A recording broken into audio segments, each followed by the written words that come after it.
by having the Mets host the Yankees at Citi Field. For the ceremonial first pitch, Bobby Valentine will throw to Joe Torre.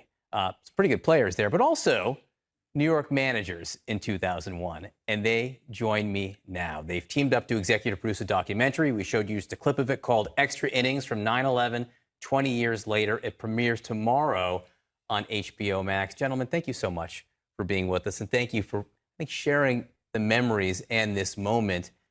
If I can, I want to take you back to September 11th, Bobby, because you were in Pittsburgh. The Mets were in Pittsburgh when the attack happened. And in the days after, I didn't even know this, you had to move hotels because your hotel in Pittsburgh was next to an FBI building, and you were nervous that it could be a target. And then you took the bus back to New York City. Tell me about that bus ride. Well, it was a long bus ride, 9 hours of anxiety, wondering what it was going to be like to get back to New York. But the key moment in the bus ride was when we were on that New Jersey Turnpike, headed towards Meadowlands, and we knew we were going to have a view of the skyline of New York City. And as we came around the corner, everyone pushed their faces against the window to look to the right, and there was no skyline. The entire skyline was covered with smoke. And from that moment until we got to Shea Stadium the next hour, that bus rode in silence. There was such remarkable absence. I mean, I remember being overwhelmed by the absence. And I was at Ground Zero on that day. And Joe, the Yankees were supposed to play at home. Yes. Yeah, we were supposed to play, I think it was the White Sox. We had, the night before, we were rained out. Roger Clemens was going to pitch against his former team, the Red Sox, and go for his 20th victory. We got rained out. And I had a commitment the next afternoon at a charity luncheon. And I hadn't even turned on the TV. I was upstairs getting my stuff together, and all of a sudden I got a call from the car service. It says, well, I guess it's called off. I said, what are you talking about? I turned on the TV, and I see what everybody else was watching. And my thought initially went to my daughter. It was her first day of school, and she was 5 years old. So I went downstairs, and my wife was maneuvering that situation. And then the Yankees ended up starting to play back on the road. You weren't back. What was it like to be out of New York City during that period? Well, you know, we were in New York City for the day. The day, and we did visit Ground Zero. We did visit the staging area in the Javits Center. Unfortunately, when we went to St. Vincent's Hospital, there were just some firefighters suffering from smoke inhalation. The Armory was the heavy-duty one. I mean, that's where the members, family members were waiting for DNA results, and I wasn't sure it was our place to be in there. And to be honest with you, John, I think that's where we realized when we did go in that baseball had a job to do because we had to get in the way of their feelings. Baseball had a job to do. And all of baseball, but the Yankees and the Mets especially did it. Bobby, the Mets were the first team to play back here in New York City. In that game, you mentioned that even before the game actually started, you felt like it was a victory. What do you mean?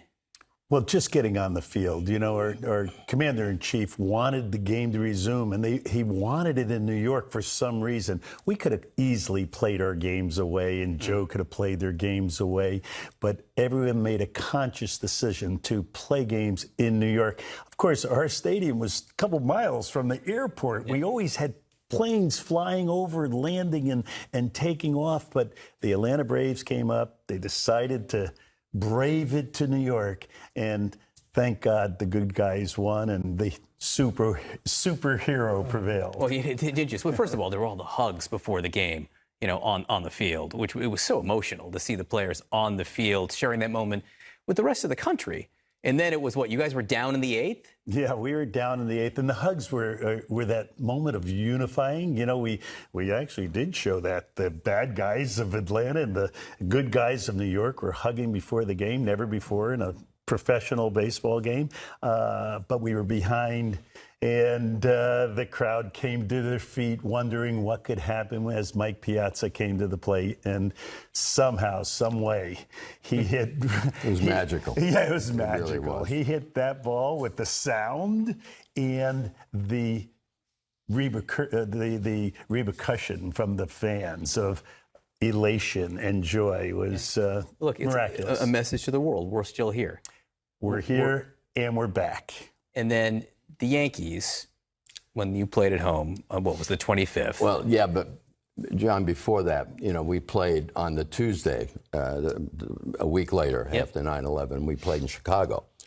And, when you're a Yankee, I mean, when you're a member of the Yankees, people either hate you or love you. Yeah, I'm option A, okay? just so you know. Right. I'm a Red Sox fan. Yeah. Strongly on option A. Well, you'll get over it. Don't worry about it.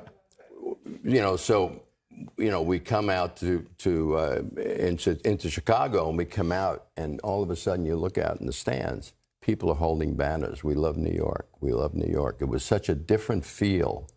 And I had said to my players in our pregame meeting, after having gone to the Armory and realizing that, as I said, we had a job to do, I just told them that the NY on the cap, it represents more than the Yankees. It represents the city of New York, and that's our responsibility. And then President Bush. That was amazing. He comes out of the dugout in Game 3.